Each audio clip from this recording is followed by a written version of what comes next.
हमारा unit number 2 triple IPT का धर्म धम्मा और दंड इस चैप्टर का नाम है। इसके पहले वाला चैप्टर हम ऑलरेडी डिस्कस कर चुके हैं 2 पार्ट्स में, जिसके ऑलरेडी वीडियो अपलोड हो चुके हैं मेरे यूट्यूब चैनल पे। इसके नोट्स भी अपलोड हो चुके हैं टेलीग्राम चैनल पे। और साथ ही जो है ये वीडियो जो होने वाला है ये यूनिट नंबर 2 को डिटेल में डिस्कस करेगा। तो लेट्स गेट स्टार्टेड। तो इस चैप्टर में हम क्या डिस्कस करने वाले हैं, हमारा जो मेन कंसर्न होने वाला है वो हम पढ़ेंगे कि धर्म, धम्मा और दंड, ये तीनों चीज़ें जो होती है एंशियंट पॉलिटिकल थॉट में कैसी थी। उसके बाद हम पढ़ेंगे कि इसके अंदर जो है रोल क्या था, इसका नेचर क्या था। ये तीनों चीज़ें आज हम समझने वाले हैं और इसी के साथ इसका सिग्निफिकेंस क्या था। इंट्रोडक्शन में हमें समझ में आता है कि हमारा जो सब्जेक्ट है, हम पॉलिटिकल साइंस के स्टूडेंट्स हैं। आप सब पॉलिटिकल साइंस ऑनर्स कर रहे हैं होपफुली। तो पॉलिटिकल साइंस के स्टूडेंट्स होने के नाते हमारा जो सब्जेक्ट का जो स्टडी है वो हम करते हैं। और ये एंशिएंट इंडिया में जो ये हम जिस सब्जेक्ट को स्टडी कर रहे हैं आज, जिसको हम पॉलिटिकल थ्योरी कहते हैं, हम कभी उसको अलग अलग नाम से बोलते हैं। एंशिएंट इंडिया में इसका नाम हुआ करता था धर्म, राजधर्म, दंड, एथिक्स और धम्मा। तो बेसिकली मतलब ऐसा माना जाता था कि जो राज का धर्म है वो क्या है, पॉलिटिक्स है उसकी। तो पॉलिटिक्स जो है वो रिलेटेड थी रिलीजन से, ठीक है। और यहाँ तक के महाभारत के शांति पर्व में जो है इसे राजधर्म बोला गया है। और आपको देखने को मिलेगा कि कुछ जो है कुछ जगह पे जो है द्विराज था, मतलब दो किंग राज करते थे। कुछ जगह पे स्वराज था। लेकिन मोस्टली जगह पे आपको क्या देखने को मिलेगा, मोनार्की देखने को मिलेगी। तो मोनार्की जो थी वो प्रिवलेंट थी, ठीक है। तो हम पढ़ने वाले हैं किस तरीके से जो है धर्म क्या था किंग का। द राजधर्म, राजधर्म मतलब क्या होता है, राजधर्म मतलब होता है जितनी भी ड्यूटीज है गवर्नमेंट की वो सब आ जाती है राजधर्म की। सारा नॉलेज जितनी भी पॉलिटिकल स्ट्रक्चर्स है वो सब आ जाते हैं राजधर्म में। तो बेसिकली हम समझने वाले हैं कि क्या थिंकर्स का व्यू है। कुछ थिंकर्स ये सोचते हैं कि राजधर्म क्या होता है, राजधर्म होता है आर्ट ऑफ गवर्नेंस, मतलब किस तरीके से आपको गवर्न किया जा रहा है, ये क्या होता है, राजधर्म होता है। और दंड की बात करते हैं दंड एक बहुत इंपॉर्टेंट रोल प्ले करता है। हम दंड के बारे में हम समझेंगे। दंड जो है वो साइंस ऑफ एडमिनिस्ट्रेशन समझा जाता था एंशिएंट इंडिया में, ठीक है। और ये रिलेटेड था गवर्नमेंट का जो सिस्टम होता है उससे रिलेटेड था। कौटिल्य के अकॉर्डिंग दंड नीति बहुत ज़्यादा इंपॉर्टेंट होती है। दंड नीति क्या होती है उनके अकॉर्डिंग, दंड नीति जो होती है वो एक तरीके की विद्या होती है। और ये विद्या किस किसने रिकॉग्नाइज की है, ये विद्या जो है मनु, बृहस्पति और शुक्राचार्य सबके द्वारा जो है रिकॉग्नाइज की गई है। और मतलब उनके अकॉर्डिंग कोई भी स्टेट, उनके अकॉर्डिंग दंड का उनका ये बहुत ज़्यादा इंपॉर्टेंस है। वो बताते हैं कि कोई भी स्टेट जो है वो मेंटेन नहीं किया जा सकता बिना दंड के। देखिए अगर आप जब तक जो क्रिमिनल्स को दंड नहीं देंगे तब तक न्याय कैसे होगा, ठीक है। तो दंड की बात करें तो मनु बताते हैं कि जब सब सो रहे होते हैं तो दंड उनको प्रोटेक्ट करता है, ऐसा मनु का मानना है। और जैसे कि मतलब दंड के डर से लोग जो है सही काम करते हैं, इसलिए दंड पॉलिसी जो है, इसलिए डॉक्टर जयसवाल दंड पॉलिसी को क्या बताते हैं, प्रिंसिपल ऑफ गवर्नमेंट बताते हैं, ठीक है। और इसलिए दंड की बहुत ज़्यादा इंपॉर्टेंस है। The scriptures describing the actions of the rulers and the welfare of society were known as दंड पॉलिसी। तो बेसिकली जो भी चीज़ें जो होती थी, जो बताती थी कि रूलर्स को किस तरीके से एक्ट करना चाहिए, ये सब होती थी दंड पॉलिसी। और उशानास और प्रजापति द्वारा बुक जो लिखी गई थी उसे हम कहते हैं दंड और दंड नीति कहते हैं। तो बेसिकली दंड का बहुत ज़्यादा इंपॉर्टेंस बताया गया है, चाहे वो कौटिल्य द्वारा हो चाहे वो मनु द्वारा हो, ठीक है। सबके द्वारा दंड का बहुत ज़्यादा एक इम्पोर्टेंस बताया गया है। अब इंटरेस्टिंगली क्या होता है कि हम जो आज वर्ड यूज़ करते हैं ज़रूरी नहीं वही वर्ड उस टाइम पे वही कॉन्टेक्स्ट में यूज़ होता था। तो बहुत इंटरेस्टिंग आपको लगेगा कि अशोका के टाइम पे क्या होता था कि जो धम्मा वर्ड है, धम्मा धम्मा आपको बहुत बार सुनने को आएगा। तो जो धम्मा वर्ड है ये धर्म को भी रिप्रेजेंट करता था, दंड को भी रिप्रेजेंट करता था, गवर्नेंस को भी रिप्रेजेंट करता था। तो एक ही वर्ड, और बोलते ना एक तीर से 100 निशाने। तो बेसिकली एक चीज़ से 100 निशाने मतलब इसमें हर चीज़ आ जाएगी, चाहे वो गवर्नेंस हो, चाहे वो दंड हो, चाहे वो धर्म हो, हर चीज़ आ जाएगी फॉर अशोका पीरियड। और साथ साथ इकोनॉमिक्स भी वर्ड यूज़ किया जाता था। अब आप सोचोगे यार इकोनॉमिक्स तो क्या होता है कि it is the study of obtaining of wealth and all this things. लेकिन उस टाइम पे इकोनॉमिक्स भी यूज़ किया जाता है वर्ड। क्यों क्यों यूज़ किया जाता है, क्योंकि कौटिल्य बताता है कि हर एक चीज़ का जो मतलब होता है वो किससे रिलेटेड होता है, बिजनेस से और वेल्थ ऑफ ह्यूमन बींग से। जैसे कि फॉर एग्जांपल तो अगर से फॉर एग्जांपल कोई भी इंसान अपना बिजनेस चला रहा है, ठीक है, वो जहाँ बिजनेस चला रहा है, जिस तरीके का लैंड पे लैंड एक्योर कर रहा है, ये सारी चीज़ें बहुत इंपॉर्टेंट होती है। तो इसलिए कौटिल्य बताता है कि इसलिए इसको इकोनॉमिक्स भी कहते हैं, तो कह सकते हैं। तो ये सारी चीज़ों को इकोनॉमिक्स, क्योंकि सारी चीज़ें बोलते हैं हम, सबसे बड़ा रुपया बोलते हैं, तो बेसिकली जो होता है हर चीज़ रिलेटेड होती है टू द वेल्थ, तो बेसिकली इसको इकोनॉमिक्स भी कहा जा सकता है, ठीक है। और डॉक्टर जयसवाल जो है वो बताते हैं कि इकोनॉमिक्स क्या है, the code of the Commonwealth, ठीक है। तभी तो आप देखोगे कि कौटिल्य ने कौन सी बुक लिखी, अर्थशास्त्र लिखी। अर्थशास्त्र का क्या मतलब होता है, इंग्लिश में इकोनॉमिक्स होता है। तो बेसिकली उसने इकोनॉमिक्स में पॉलिटिकल साइंस लिख दिया। तो बेसिकली आप सोचोगे ऐसा कैसे, लेकिन इसलिए वो उसने लिख दिया क्योंकि हर इंसान जो है डाइवर्ट होता है, डायरेक्टेड होता है by the business and wealth. तो बेसिकली यहाँ पर जो सबसे इम्पोर्टेंट हमारे को जो रेफरेंस मिलता है स्टेट और गवर्नेंस के बारे में, उस वर्क को जो है इकोनॉमिक्स कहा गया है। मतलब जो एक अर्थशास्त्र है वो इकोनॉमिक्स है। तो इसलिए जो है इकोनॉमिक्स जो है उसको हम लेने लग गए in the terms of ethics या फिर पैनल पॉलिसी, ठीक है। और वीनस पॉलिसी भी बताती है कि फील्ड ऑफ इकोनॉमिक्स जो है सिर्फ और सिर्फ वेल्थ के बारे में बात नहीं करती, बल्कि गवर्नेंस के बारे में भी बात करती है। और इन अमरकूप के अंदर semantics and penal policy have been considered synonyms. तो पैनल पॉलिसी और सेमेंटिक्स जो है दोनों को सेम समझा गया है। अर्थशास्त्र जो है, अर्थशास्त्र के पहला चैप्टर अगर आप पढ़ोगे तो उसमें आपको समझ में आएगा कि कौटिल्य जो है वो है ना क्या कहते हैं, इस बुक को दंड पॉलिसी नाम देना चाहता था, यानी दंड नीति जो है इसका नाम रखना चाहता था। अब बात करते हैं धर्म के बारे में। तो पॉलिटिकल प्रिंसिपल, जैसे कि मैंने आपको पहले बताया था वीडियो में कि धर्म जो होता है वो कनेक्टेड था पॉलिटिकल प्रिंसिपल से, ठीक है। एंशियंट इंडिया में जो है पॉलिटिकल प्रिंसिपल धर्म के अंदर ही डेवलप हुआ करते थे। जैसे कि आज के टाइम पे भी ऐसा बताया जा रहा है कि हिंदू पॉलिटिशियंस जो है वो डिस्टिंग्विश नहीं करते पॉलिटिक्स और धर्म में। मतलब कहते हैं ना कि हम तो हमारा धर्म निभा रहे हैं, इस टाइप से। तो बेसिकली क्या होता है कि इंडियन पॉलिटिक्स का ये एक मेजर फ्यूचर है कि जो भी मतलब क्या कहते हैं जो पॉलिटिशियंस होते हैं बेसिकली वो धर्म और पॉलिटिक्स में जो है अंतर नहीं करते। और जो है ऐसा माना जाता है आज भी कि जो किंग है, जो क्या कहते हैं रूलर है, जो भी है वो धर्म को फॉलो कर रहा है और उसके लिए जो है एनिमी से लड़ेगा भी। और इसलिए जो है पॉलिटिक्स में जो है ये इंक्लूडेड था। और राजशास्त्र को एथिक्स भी कहा जाता था। आज आप देखोगे कि सिविल सर्विसेज में एथिक्स, इंटीग्रिटी और एप्टीट्यूड नाम का एक पेपर होता है। तो बेसिकली ये जो मॉरलिटी वाली चीज़ है, ये मॉरलिटी तो ऑलरेडी जो है एंशियंट इंडिया की पॉलिटिक्स में ऑलरेडी थी। और धर्म का प्रोटेक्शन जो है बहुत इंपॉर्टेंट रिस्पॉन्सिबिलिटी हुआ करता था स्टेट का। मैंने आपको पहले ही समझाया था कि धर्म जो है उसको प्रोटेक्ट करने वाला क्योंकि धर्मपति जो है कहा जाता था स्टेट को यानी किंग को। तो बेसिकली धर्म का प्रोटेक्शन करना इंटीग्रल था। और धर्म और पॉलिटिकल थॉट जो है वो आपस में जुड़े हुए थे। और ये भी फैक्ट इम्पॉर्टेंट है कि अगर आप देखिए कि हम जो रेफरेंसेस यूज़ करते हैं, जैसे कि हम वेद यूज़ कर रहे हैं, ब्राह्मण्स के टेक्स्ट यूज़ कर रहे हैं, उपनिषद यूज़ कर रहे हैं, स्मृति यूज़ कर रहे हैं, महाभारत, रामायण, पुराण, तो ये सारी चीज़ें जो हम यूज़ कर रहे हैं, बुद्धिस्ट के भी हम कुछ टेक्स्ट यूज़ करते हैं। तो आप देख सकते हैं ये सारी चीज़ें जो हम यूज़ कर रहे हैं ये सब हम पॉलिटिक्स समझने की कोशिश कर रहे हैं, लेकिन ये रिलीजियस टेक्स्ट है। तो बेसिकली दोनों चीज़ों के लिए काम में आ सकते हैं, पॉलिटिकल थॉट भी समझने के लिए और रिलीजियस थॉट भी समझने के लिए। तो इसलिए जो है रिलीजियस और पॉलिटिकल चीज़ें जो पहले के टाइम पे सेम हुआ करती थी। इंडिया के कल्चर में धर्म को जो है एक्चुअली इनकरेक्टली ट्रांसलेट किया जाता है रिलीजन, क्योंकि है ना हम बोलते हैं कि धर्म जो है क्या कहते हैं रिलीजन होता है।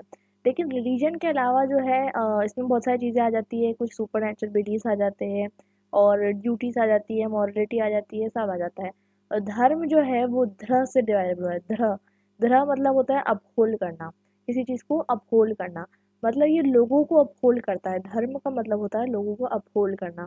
तो बेसिकली महाभारत में धर्म का क्या मतलब समझाया गया है कि लोगों को अपलिफ्ट करने के लिए बताया गया है। और ये बताया गया है कि जो लोगों का भला सोचना क्या होता है, धर्म होता है, ठीक है। और साथ में भीष्म बताता है कि युधिष्ठिर को कारण पर्व में ऑफ द महाभारत कि धर्म से सोसाइटी चलती है, धर्म से सोशल ऑर्डर होता है, इससे वेलबींग होता है, इससे ह्यूमैनिटी बढ़ती है और धर्म जो है वो सारे काम करता है। और शांति पर्व में क्या बताया गया है, शांति पर्व में ये बताया गया है कि हर हर वर्ण के जो लोग हैं उसके लिए जो है 9 रूल्स हैं। पहले तो हर वर्णों के लिए जो है कहीं ना कहीं आपको इनइक्वालिटीज़ देखने को मिलेगी, बहुत सारी चीज़ों में, लेकिन कुछ 9 चीज़ें ऐसी हैं जो कि हर जो है वर्ण के लिए सेम है। वो क्या है? वो एक है, पहला तो ट्रूथफुलनेस, सच्चाई, बीइंग फ्री ऑफ एंगर मतलब गुस्से से जो है मुक्ति प्राप्त करना, अपनी दौलत को दूसरों के साथ शेयर करना, sharing wealth with others, forgiveness माफ़ी, और procreating children from only from one's wife, purity, absence of enmity, straightforwardness and maintaining persons dependent on oneself. तो ये सारी चीज़ें जो है ये 9 चीज़ें बताई गई हैं।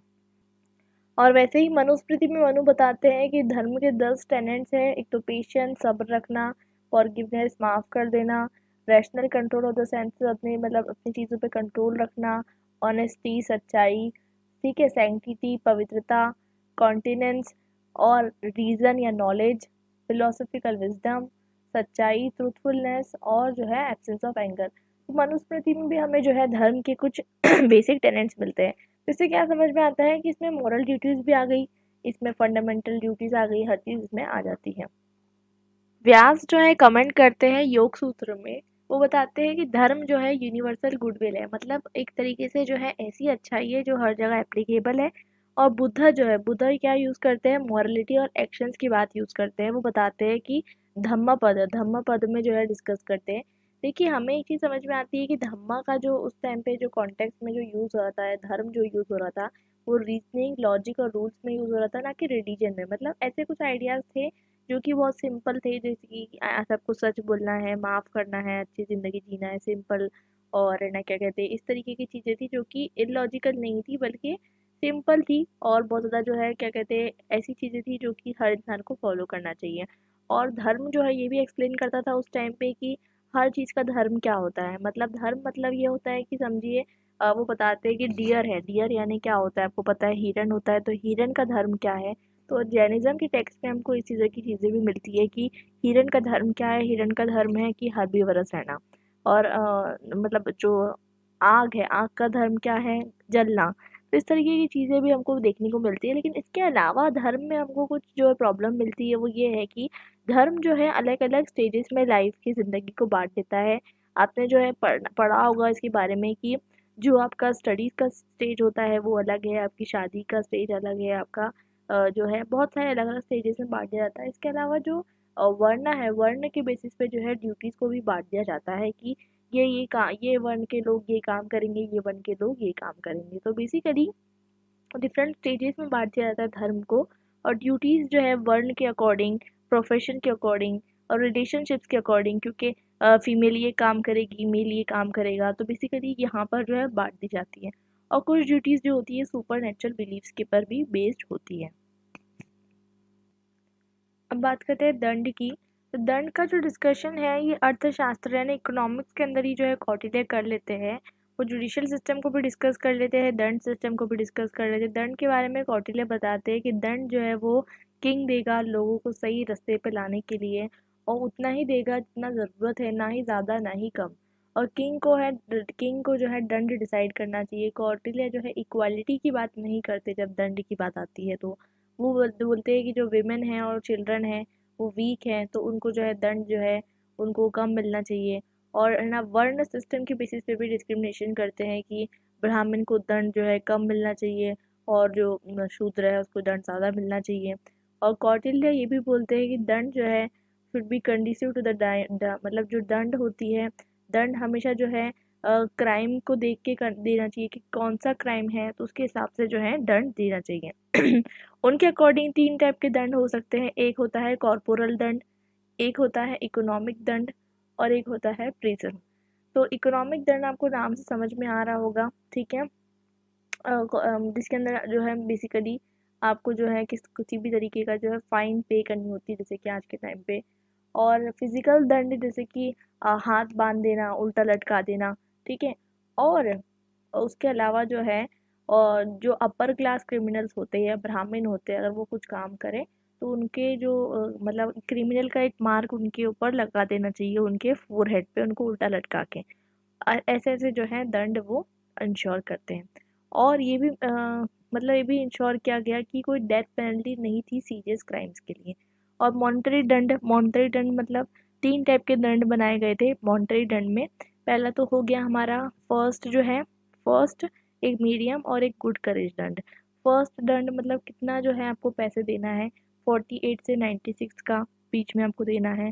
उसके बाद है ना, इसके अलावा 200 से 500 पर मंथ देना है। और जो बेस्ट दंड है, मतलब 3 टाइप के दंड बनाए गए थे, तो 500 से 1000 रुपये पर मंथ आपको फाइन देना है, ठीक है। और डिफरेंट डिफरेंट काम आप जब करोगे, डिफरेंट डिफरेंट जो है क्राइम्स के लिए अलग अलग पेनल्टीज भी है, वो भी जो है डिस्क्राइब की गई है। इसलिए दंड को जो है बहुत ज़्यादा स्ट्रिक्टली अरेंज किया गया है कौटिल्य द्वारा। और जो है फिजिकल दंड जो होता है, फिजिकल दंड में बहुत सारी चीज़ें होती हैं कि उल्टा लटका दो, ये वो। तो ये सारी चीज़ों को जो है, ये ऐसा माना जाता है कि ये सारी चीज़ें जो आपको थोड़ी सी इनह्यूमन दिख रही होगी, लेकिन ये सारे जो दंड होते हैं, ये सारे जो थे एंशियंट इंडिया में चले आ रहे थे। और आचार्यास जो है एंशियंट इंडिया के, वो सपोर्ट करते हैं कि हर्ष हार्श दंड होना चाहिए। दंड कैसा होना चाहिए? हार्श होना चाहिए। और ऐसा इसलिए बोला जाता है कि कौटिल्य जो है ज़्यादा प्रैक्टिकल है rather देन आइडियलिस्टिक इन अरेंजिंग दंड। और नेक्स्ट इम्पॉर्टेंट चीज़ है, यहाँ पर आती है आर्मी। तो आर्मी, जैसे कि आपको पता है 7 अंग होते हैं सप्तांग थ्योरी के अंदर। तो उसमें जो नेक्स्ट इम्पॉर्टेंट चीज़ आती है वो है आर्मी। तो आर्मी क्या है वो हम समझेंगे। नेक्स्ट इम्पॉर्टेंट चीज़ जो है, जैसे कि बता रही हूँ मैं आर्मी, तो कौटिल्य बताता है कि एक स्टैंडिंग आर्मी की ज़रूरत है। स्टैंडिंग आर्मी मतलब क्या होती है? एक प्रोफेशनल आर्मी जो कि फुल टाइम आर्मी हो, ना कि मर्सिनरीज। मर्सिनरीज क्या होते हैं? जिसको आप पैसे देते हो युद्ध लड़ने के लिए। अब पता चला अचानक से कोई युद्ध चालू हो गया, तो आप उनको थोड़ा ना बोलोगे चलो अब मैं पैसे दे रहा हूँ, तुम लड़ो। तो बेसिकली डिपेंडेंट नहीं होना चाहिए मर्सिनरी पे, और एक हमेशा आपके पास प्रोफेशनल फुल टाइम आर्मी होना चाहिए। और एक आर्मी की गुड क्वालिटीज़ ये बताते हैं कौटिल्य कि रिक्रूटमेंट जो है वो फेयर होना चाहिए, इनहेरिटेंस पे बेस्ड होना चाहिए। मतलब वो यहाँ पर जो इनहेरिटेंस की बात करते हैं, मतलब जो बाप रहेगा उसका जो बेटा रहेगा वो भी आर्मी में रहेगा, और रिक्रूटमेंट जो रहेगा फेयर रहेगा। और उनको है ना लॉयल रहना चाहिए, स्ट्रांग रहना चाहिए, एनर्जी से भरपूर रहना चाहिए। और आर्मी जो है वो इनविंसिबल होना चाहिए, और उनके अंदर बहुत सारी मतलब क्या, बहुत सारी है ना स्किल्ड होना चाहिए वो लोग। उनको क्या कहते हैं, बहुत सारी चीज़ें सिखा दी जाए, जैसे कि उनको बैटल्स में सिखा दिया जाए कि किस तरीके से बहुत सारे वेपन्स हैंडल किए जाते हैं। और आर्मी का काम ये है, क्योंकि आर्मी को देखो बहुत इंपॉर्टेंट काम बताया गया है, उन्होंने माइंड बताया आर्मी को, ठीक है। तो बेसिकली आर्मी का काम ये है कि कोई भी तरीके की इंस्टेबिलिटी नहीं आना चाहिए किंगडम में, ठीक है। इसलिए हमेशा जो है क्या कहते हैं, जब भी किंग की कोई परेशानी आई, तो उसके साथ खड़ी किसको रहना चाहिए? आर्मी को रहना चाहिए। और ये भी बोला जाता है कि आर्मी को जो है अच्छा पैसा देने का काम किसका है? किंग का। और उनकी फैमिली का भी ध्यान रखो, ताकि जो सोल्जर्स हैं उनको फिक्र ना हो कि अगर हमारा कुछ हो गया तो हमारे जो फैमिली पर्सन है उनका क्या होगा। और इसलिए जो है सोल्जर्स भी जो है तैयार रहना चाहिए कि वो अपनी कंट्री के लिए जान दे दें, ठीक है। लेकिन किंग को भी जो है, उनको जो है प्रॉपर वेपन प्रोवाइड करना चाहिए, और जो भी चीज़ें प्रोवाइड करना चाहिए जो जिससे वो खुश रह सके। तो बेसिकली एक बायलेटरल रिलेशनशिप बताया जा रहा है कौटिल्य द्वारा आर्मी और किंग के बीच में। तो आपको इंडियन फिलोसोफर्स की एक चीज़ बहुत इम्पोर्टेंट दिखेगी कि उनको हमेशा से ये पता होता है कि ह्यूमन जो होता है, ह्यूमन की ज़िंदगी में डेमोनिक टेंडेंसीज होती है। डेमोनिक टेंडेंसी मतलब शैतानी टेंडेंसी या फिर राक्षसी टेंडेंसीज, मतलब हरकतें। तो बेसिकली जो ह्यूमन होता है, जो एक पर्सन होता है, उसकी वो क्या कहते हैं, बहुत ज़्यादा जो होता है ना, इट इज़ बोला जाता है कि ह्यूमन जो होता है वो अगेथो कैकोलॉजिकल होता है। तो बेसिकली मतलब जिसमें गुड और बैड एलिमेंट्स दोनों होते हैं। तो बेसिकली इसलिए जो है इंडियन फिलोसोफर्स हमेशा से दंड को बहुत इंपॉर्टेंस देते हैं, कि दंड जो है बहुत ज़्यादा ज़रूरी है। और इसलिए हर बार जो है वो लोग दंड पॉलिसी, दंड नीति के नाम पे लिखते हैं। कौटिल्य अर्थशास्त्र में सबसे ज़्यादा इम्पोर्टेंस जो है ये पेनल पॉलिसी यानी दंड पॉलिसी को दिया गया। और सारी साइंसेस को जो है वो हटा दिया गया, बोला कि ये सबसे ज़्यादा इम्पोर्टेंट है। और यहाँ तक कि मनु जो है बताता है कि दंड जो है वही रूलर है। मतलब दंड जो है, जो दंड है वही रूलर है। मतलब ये कि अगर दंड रहेगा तो समाज में जो है क्या कहते हैं, इनइक्वालिटीज नहीं बढ़ेगी, समाज में जो है प्रॉब्लम्स नहीं आएंगी। इसलिए दंड को मतलब पेनल पॉलिसी का बहुत ज़्यादा इंपॉर्टेंस है इन दी इंडियन पॉलिटिकल फिलोसफी। अब बेसिकली बात करते हैं कि किस तरीके का मनु के द्वारा जो है, मनु के द्वारा बताया जाता है किस तरीके का लॉ होना चाहिए और जस्टिस सिस्टम होना चाहिए। तो जैसे कि मैंने अभी आपको बताया कि मनु के अकॉर्डिंग दंड जो होता है वो किंग होता है, और वो दंड जो है वो रूल करता है। और स्कॉलर्स मानते हैं कि दंड जो है वो इसलिए रखा गया है क्योंकि वो पर्पस है रिलीजन का। बेसिकली वो बताना चाहते हैं कि अगर किंग जो है अगर क्रिमिनल को पनिश नहीं करेगा, तो मत्स्य न्याय चालू हो जाएगा। मत्स्य न्याय मैंने आपको पहले समझाया था कि जो बड़ी मछलियाँ छोटी मछलियों को खा जाती है, तो वैसे ही यहाँ पर बताया जा रहा है कि जो स्ट्रॉन्ग पीपल है वो लोगों को कैसा ट्रीट करेंगे, वीक लोगों को, जैसे कि वो मछली है उनको पका के खा जाएंगे। तो basically it's very common thing कि दंड बहुत ज़्यादा ज़रूरी है। दंड अगर फॉलो कर रहा जा रहा है बाय द किंग, तो इससे जो है क्या कहते हैं, रिलीजन भी अटेन हो जाएगा, मीनिंग भी अटेन हो जाएगा, वर्क भी अटेन हो जाएगा। ठीक है, तो बेसिकली दंड के लिए बहुत ज़्यादा अरेंजमेंट करने पड़ेंगे किंग को। और जो भी अपने रिलीजन से भटक जाता है, कास्ट से भटक जाता है, क्लैन से भटक जाता है, और उसको वापस अपने रिलीजन में जो है क्या कहते हैं ला लेना चाहिए उसको दंड देकर। ये जो है क्या कहते हैं इसकी पॉलिसी है। और दंड को जो उन्होंने 4 भाग में विभाजित किया है, जिसका नाम है धिक दंड, वक दंड, धन दंड और वध दंड। तो मनु बताते हैं कि ये जो मतलब दंड बनाया है, उन्होंने कानून बनाया है, इसका सोर्स क्या यूज़ करते हैं। वो मोस्ट इम्पॉर्टेंट सोर्स यूज़ करते हैं वेद। तो मतलब मनुस्मृति में जितने भी जो क्या कहते हैं दंड दिए हुए हैं, या फिर जितने भी जो लॉज दिए हुए हैं, जितने कानून दिए हुए हैं, वो सब जो है किससे डिराइव्ड है, वो डिराइव्ड है वेद से मोस्टली। उसके अलावा स्मृति से, ठीक है। उसके अलावा जो है जो जेंटलमैन जिस तरीके का कंटेक्ट रखते हैं उससे, और श्रुत संतोष से। तो बेसिकली जस्टिस सिस्टम जो है वो भी मनुस्मृति में दिया गया है। मनुस्मृति में बताया गया है कि 2 तरीके के है ना वायलेंस हो सकते हैं, 2 तरीके के मतलब डिस्टर्बेंस हो सकते हैं। ठीक है, पहला तो ये कि आपस में जो है लड़ाई झगड़ा हो जाए, वायलेंस हो जाए। या फिर दूसरा हो सकता है कि आपने अगर किसी को लैंड नहीं दिया, पैसे नहीं दिए, तो आपका कुछ जो है प्रॉब्लम हो जाए। तो 2 तरीके के प्रॉब्लम्स हो सकते हैं, डिस्प्यूट हो सकते हैं बिटवीन पीपल। ये बताया गया है मनु द्वारा जस्टिस सिस्टम के अंदर। तो मनुस्मृति बताते हैं कि अगर किंग जो है डिसाइड नहीं करेगा, अगर किंग डिसाइड नहीं करना चाहता है, तो बेसिकली एक ब्राह्मण को अपॉइंट कर लेना चाहिए। और ब्राह्मण जो है, ब्राह्मण भी अगर जो अपॉइंटेड है, तो वो जो है 3 दूसरे लोगों को साथ मिलकर जो है इसको जो है डिसीजन लेना चाहिए। और जस्टिस जो है बहुत इंपॉर्टेंट है, क्योंकि इम्पार्शलिटी से जो है आपको जो है क्या कहते हैं ट्रीट करना पड़ेगा। ठीक है, और सिमिलरली जजेस जो है, लेकिन यहाँ पर जो है इनइक्वालिटी की बात आ जाती है, क्योंकि मनु के अकॉर्डिंग जजेस जो है वो ब्राह्मण होना चाहिए।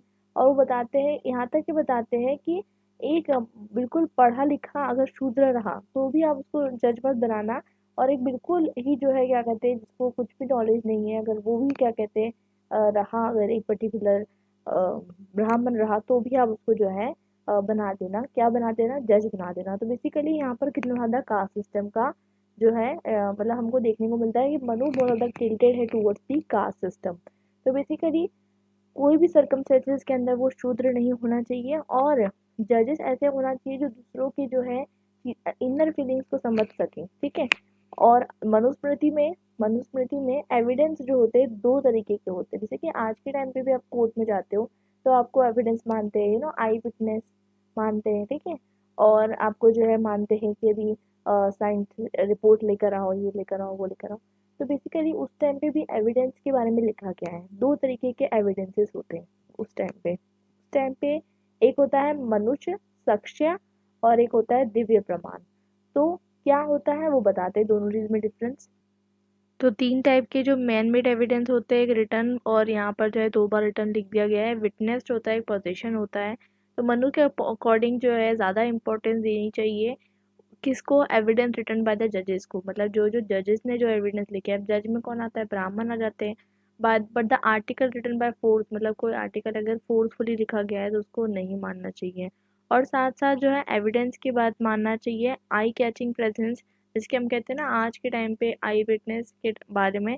लेकिन उसके अलावा जो कुछ सर्वेंट्स होते हैं जो झूठ बोलते हैं, या फिर जो कोई जो है क्या कहते हैं दुश्मन होते हैं, या कोई सन्यासी होते हैं, ठीक है, उन लोग की बातें नहीं मानना चाहिए। ठीक है, और ओथ्स जो है, जैसे कि आज भी आप देखेंगे जब आप कोर्ट में जाते हैं तो आपको बोला जाता है कि गीता पे हाथ रखो, या फिर कुरान पे हाथ रखो, इस तरीके की चीज़ें कही जाती है।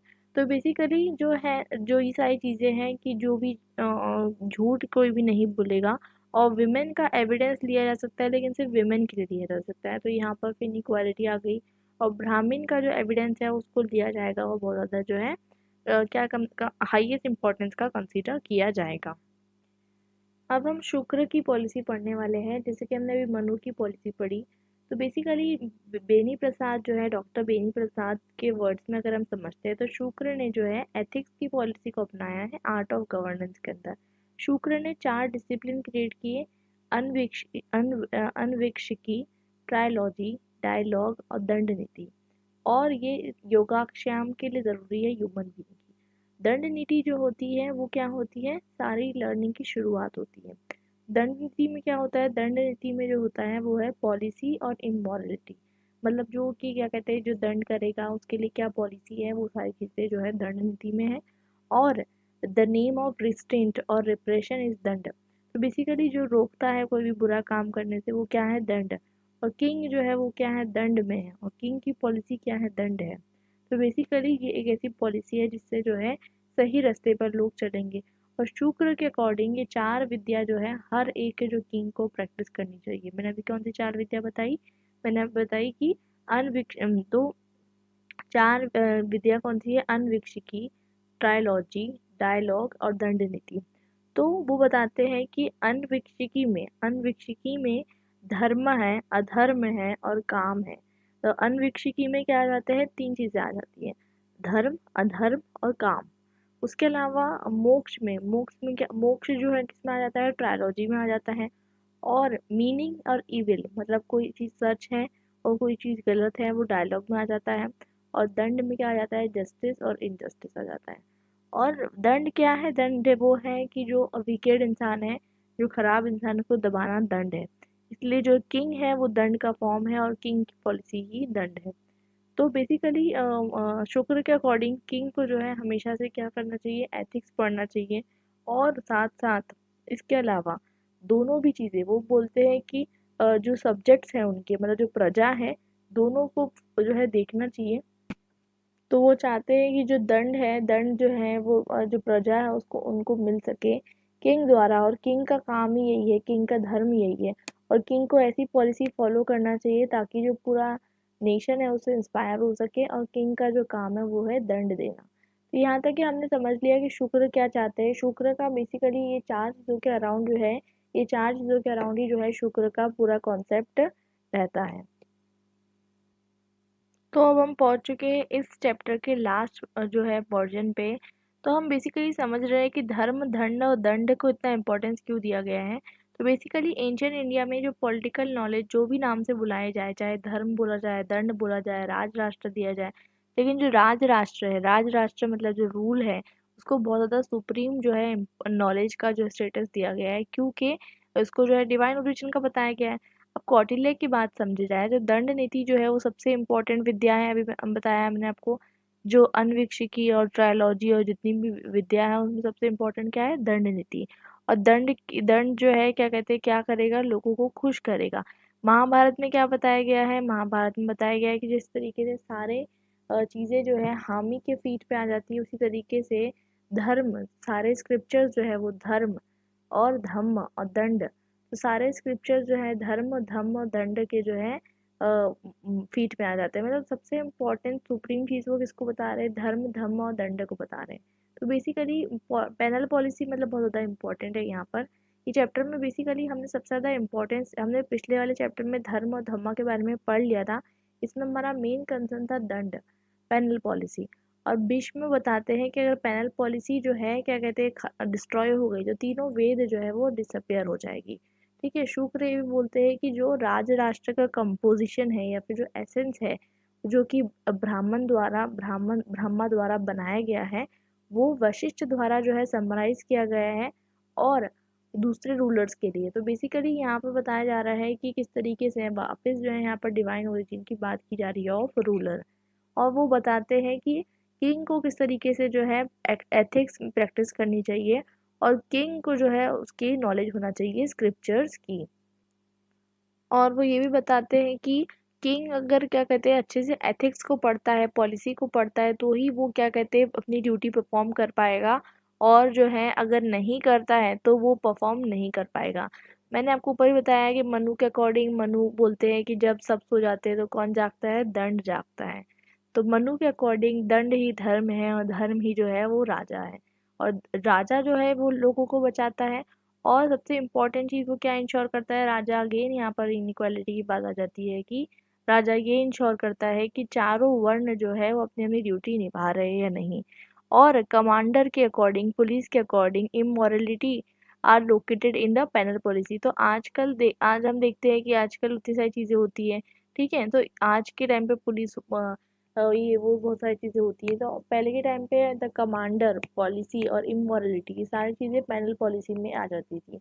एंशियंट इंडिया में हम बात करें, ये धर्म धम्म दंड जो है ये बहुत नैरो कॉन्सेप्ट नहीं थे, बहुत वाइड कॉन्सेप्ट हुआ करते थे। जैसे कि मैंने अभी आपको बताया कि अगर आपको आपको बोला जाए धर्म इन इंग्लिश तो आप रिलीजन बोल दोगे, आपको दंड इन इंग्लिश आप पनिशमेंट बोल दोगे, आपको धम्मा इन इंग्लिश आप रिलीजन बोल दोगे।